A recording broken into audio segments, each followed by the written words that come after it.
आज विलासलाही त्याच्या हक्काचं घर मिळालं.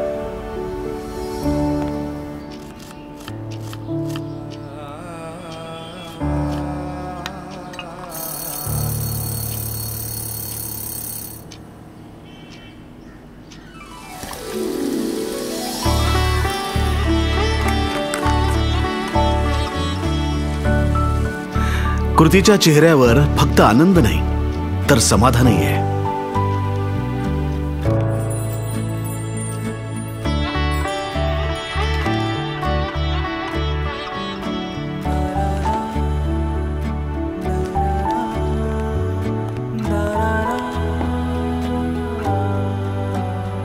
ट्रेनच्या चौथ्या सीटपासनं खोलीच्या छोट्याशा कोपऱ्यात स्वतःला ऍडजस्ट करणारे विलासचे आबा आता मोकळा श्वास घेऊन स्वतःचे छंद पूर्ण करू शकतात.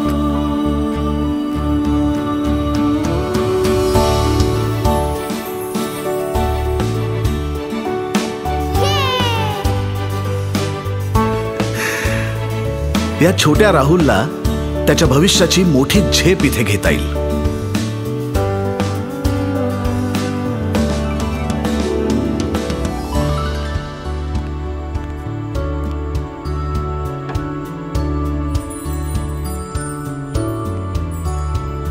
आणि त्याच उज्ज्वल भविष्यासाठी प्रीतीला मिळते मनासारखी शांतता. एक असं जग जिथे प्रत्येक कष्टकरी कुटुंबाला मिळतं खऱ्या घरकुलाचं सुख, आणि एक असा प्रकल्प जिथे प्रत्येकाला मिळतं आयुष्यभराचं समाधान. म्हाडाच्या डोंबिवलीमधील शिरढोण प्रकल्पासाठी आजच संपर्क करा.